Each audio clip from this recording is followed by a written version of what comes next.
Hey, what's up, fantasy football fans? This is Mitchell at FF Real Talk, and this is pretty much a spur of the moment video.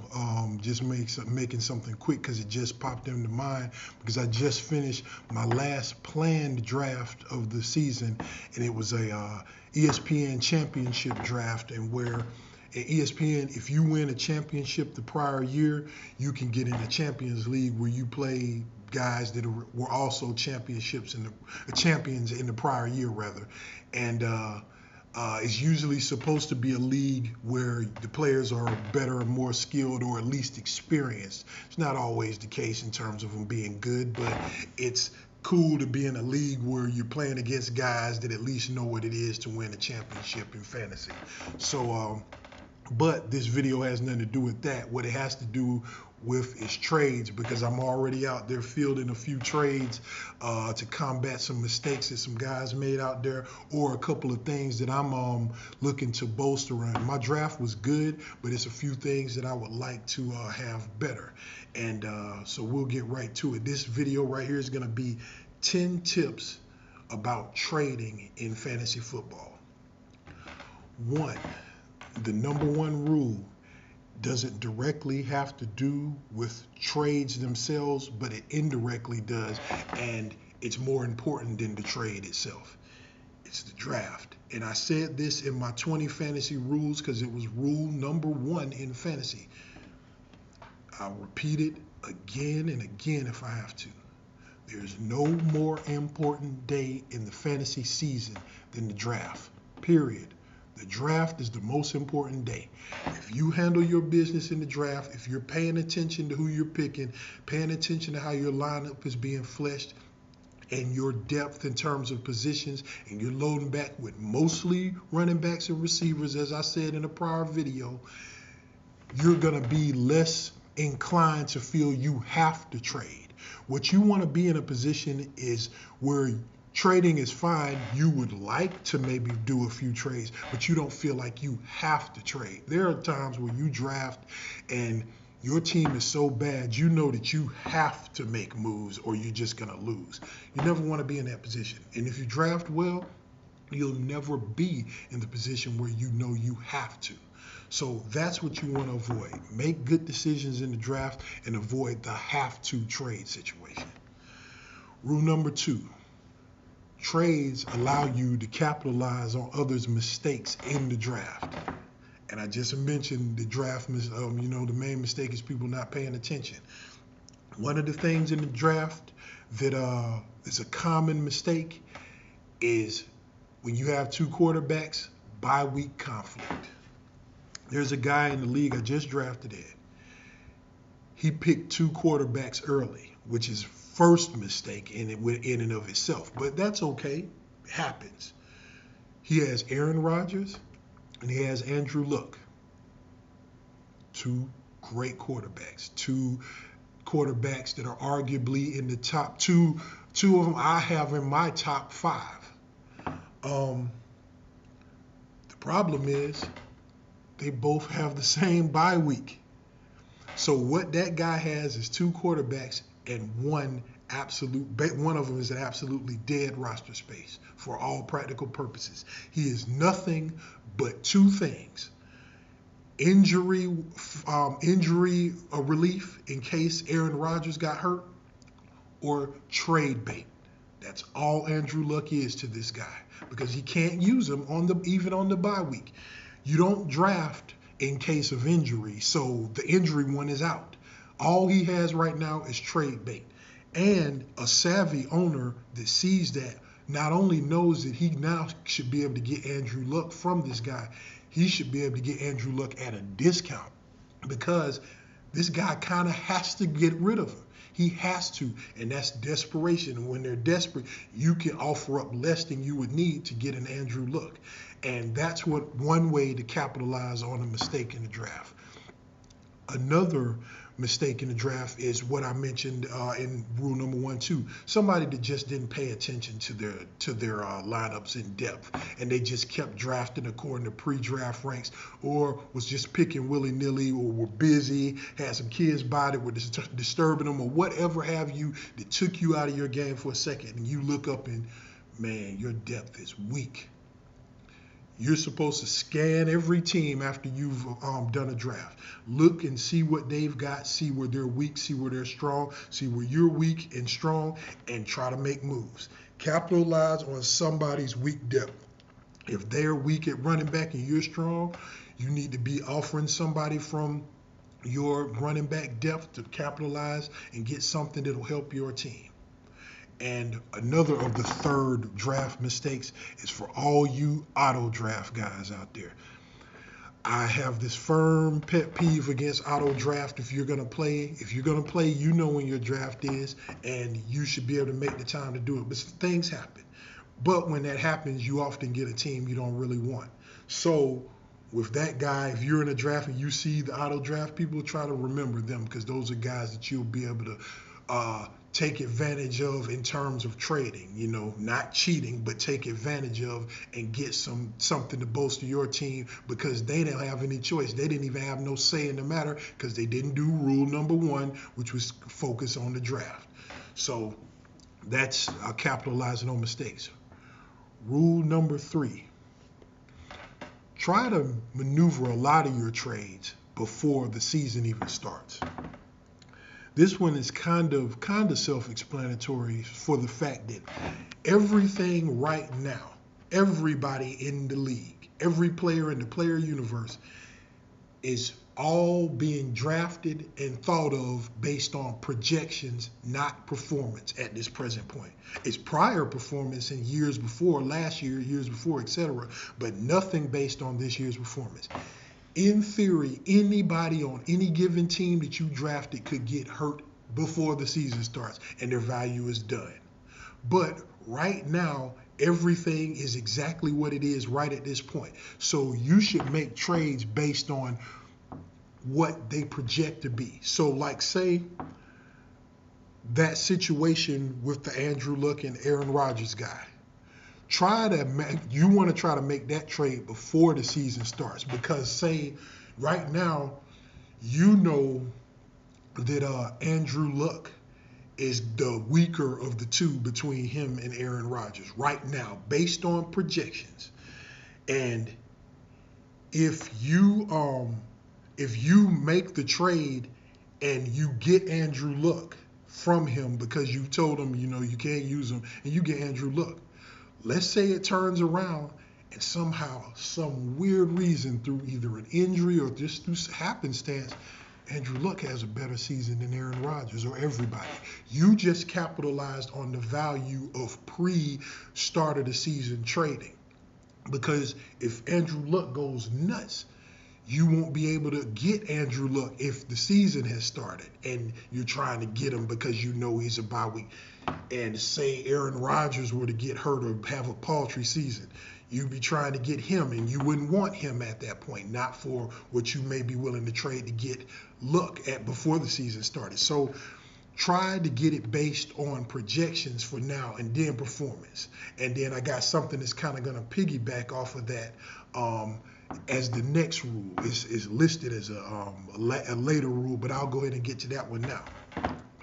Though I just said make trades based on performance, projections as opposed to performance, what you also want to do is make trades when a player's value is at its best when you're within the season. If you've gone past the preseason start and you're in the season, when you got a player on your team that you don't necessarily trust and he goes nuts, say like in week 2 and has a nasty game, but this is a guy you drafted and didn't trust, that's when you start offering him up for trades, because you want people to pounce on a guy at his best and highest value. That's what you want to do. So I give you an example. Ben Tate is generally a guy that most people in fantasy doesn't trust. He's highly ranked. He's up around the 5th, 6th round, 6th or 7th round pick at this point. And is the projected starter on the Cleveland Browns, and is talented and should presumably have a good year. But we all know Ben Tate is an injury risk, and he's already had some bumps and bruises in the preseason and has high odds of being hurt again somewhere in the year. When he goes off in week 2, offer him up and get somebody who's also going off, maybe not quite as good as Ben Tate, and get him back, and then he's off your team. You've gotten rid of the headache in case he gets hurt, and you've gotten rid of him for the fact he probably will get hurt. You offer guys up for trade when they've done something crazy, and you know that their value won't be any higher than it is at that point anywhere else in the year. That's when you make trades after the season has started. That was number 4. Number 5, always try to get the best player in a trade. And that generally means like 2-for-1s.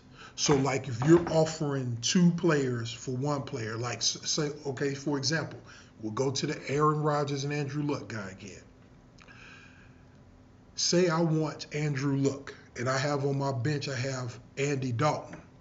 Andy Dalton doesn't have the same bye week as either of them 2. So if I offered him Andy Dalton plus another player on the bench, like a running back for Andrew Luck, though he gets 2 guys, Andy Dalton, which is a solid quarterback, and more importantly, a quarterback that'll be able to play when Aaron Rodgers can't on the bye, and a solid running back on the bench, you get the best player out of the deal. Let's say that running back was, let's just say it was D'Angelo Williams, a starting running back, but over the last few years has been a kind of a bummer to own in fantasy. And you have Andy Dalton, solid quarterback, but you got Andrew Luck over here, arguably the 4th, 5th best quarterback in the league. The best player in this deal is Andrew Luck. But you give 2 away for the 1, you get Andrew Luck, and you gave away the 2. All you do is you have a bench hole at that point. Pull somebody from the waivers, some upside guy. It's perfectly fine. Bottom line is you want the best player in that deal, and that deal right there is good for it. That deal right there actually is good for everybody, because the guy that got Andy Dalton and D'Angelo Williams, if he had a running back deficiency, he's got a comparable running back, and he's got a player that can play in week 9 when Andrew Luck and Rodgers were playing. And the other guy, he got a better replacement quarterback. And who's to say whoever the quarterback was is the number 1? Andrew Luck might be better than that other guy he has, so they both win. So that's one thing. Get the best player. Number 6. Don't be so hung up on the team that you have. If you need to improve, do it. Meaning, sometimes, and this is something that I've been a victim of, I will confess that this is something I've done. I care about rule number 1 so much, the draft, that sometimes I don't want to break up my team. I like what I've done. I don't want to mess with anything. I've done this, that, or the other. And I don't even really want to do trades. Matter of fact, I went for many years. I've been playing since 2005. For many years, I'd be like, I'm not a trade guy, man. I don't do a whole bunch of trades, because trades are generally something that most people view as a perception thing. Why are you trying to get rid of somebody? If you don't want them, I don't really want them.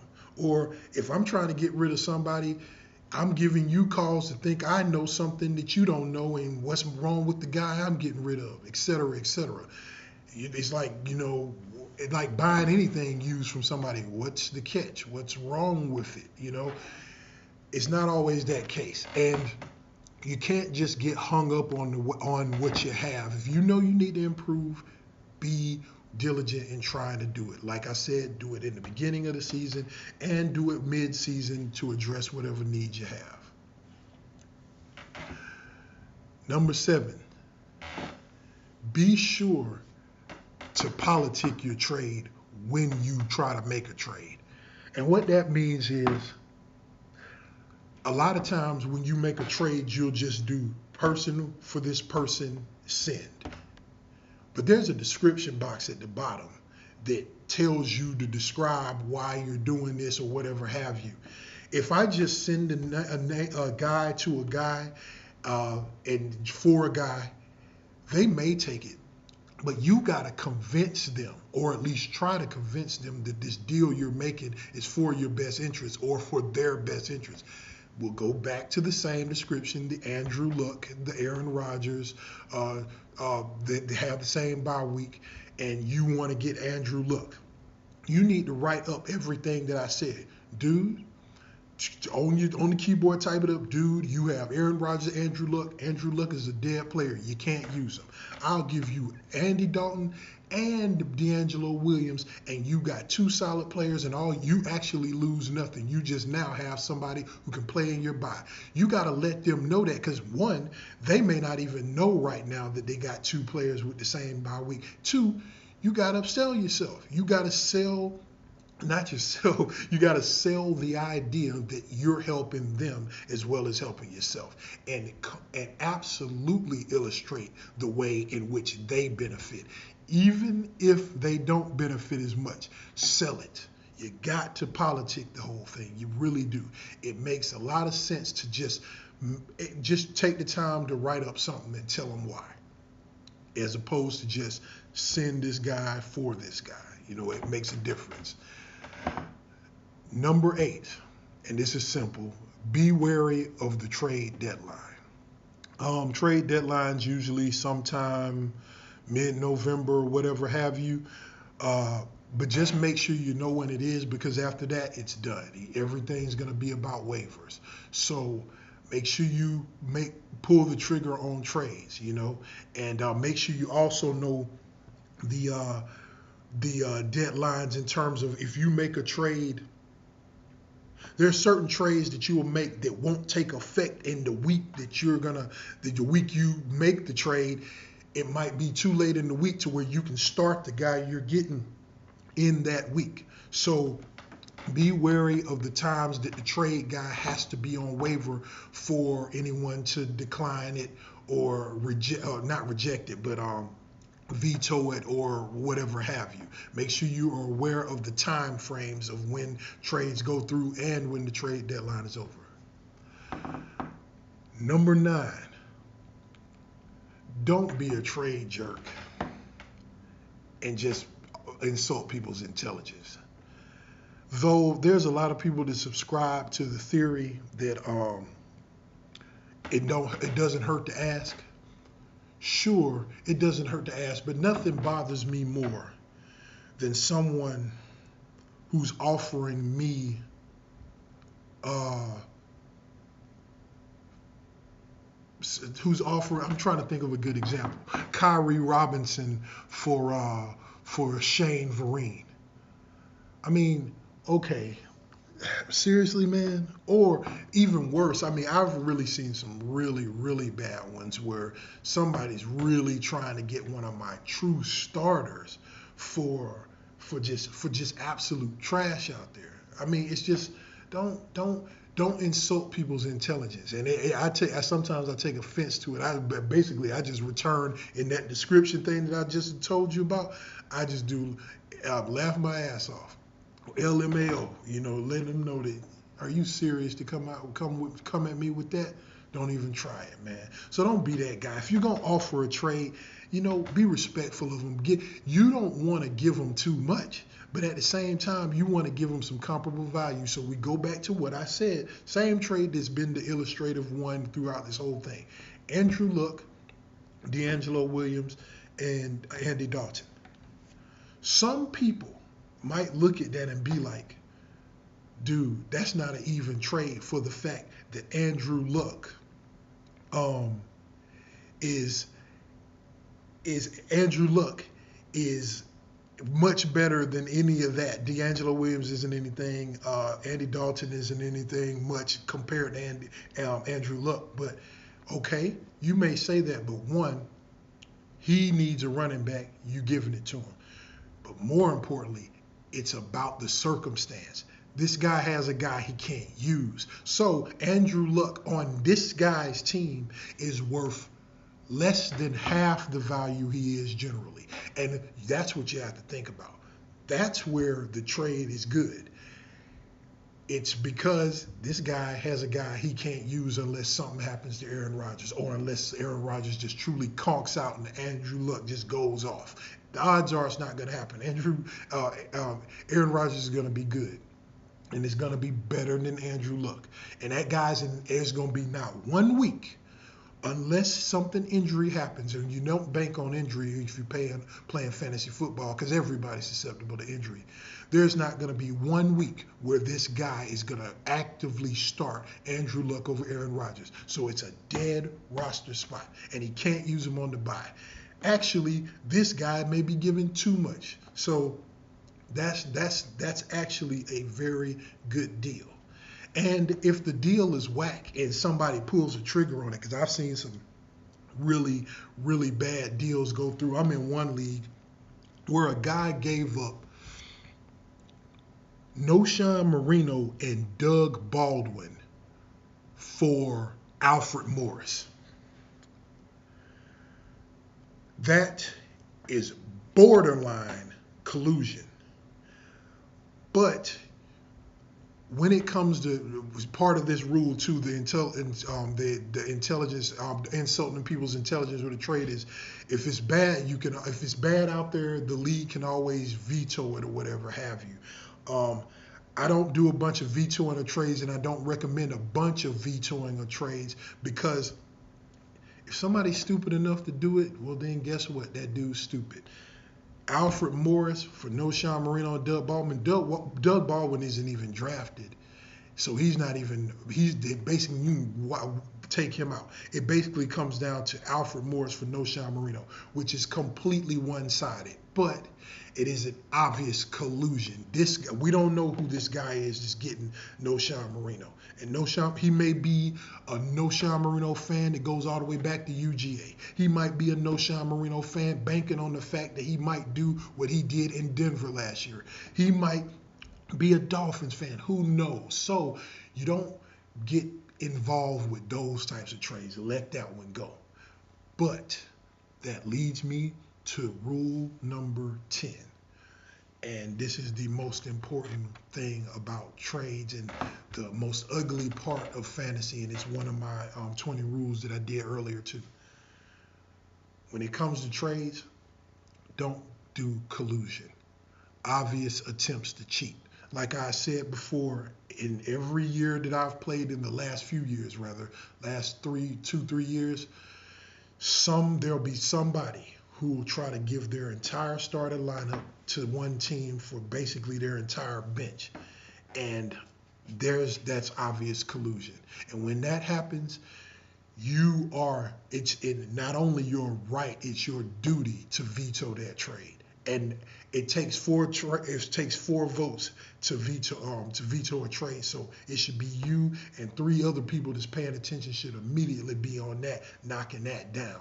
If they don't do it, somebody say a lot of times people don't go look at the active activity in a league. So even if they would have rejected the trade or vetoed the trade, they didn't know to, and maybe only one person knew to. Call ESPN or send an email to ESPN. I've done both. I've spoken to them and I've called them. A lot of people are like, man, what's the big deal in a free league or pay league, whatever. I can't stand cheating. I can't stand cheaters. And if you're going to do it, you need to suffer for it in terms of either getting kicked out of the league or whatever ESPN does. Maybe they'll block you from being able to do any trades again. Because I do know this, once it gets handled, you don't see it happening anymore in that league.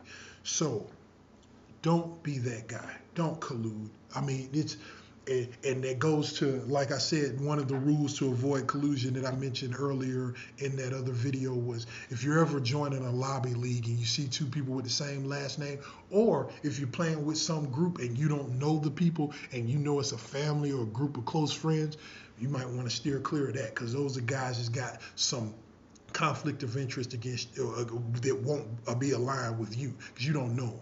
So make sure you don't be the collusion people. Don't be that, because we hate you in the fantasy community. We really, really do. You know what I'm saying? I wish they would I wish they would just never even, if you were caught, I wish you would just never be able to be allowed to play under that username again. But yeah, but anyway, yeah, so that's it. I just wanted to give the 10 things that I was thinking about in terms of trades. And that's a lot of this would have helped me, I know for sure, early on. And a lot of this is just stuff that I've adopted over time, because like I said, I used to detest the idea of trading. Now I see the value of it, and you got to take advantage of it. So again, like this video if you found it informative, subscribe to the page, follow me on Twitter at FFRealTalk. You can email me with any questions at ffhead@gmail.com. FFheads, ffheads@gmail.com.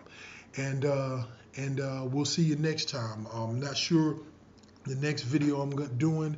It'll probably be some sits and starts for week 1. But yeah, just wanted to give you all this real quick and hope you enjoy it. Until next time, we'll see you later.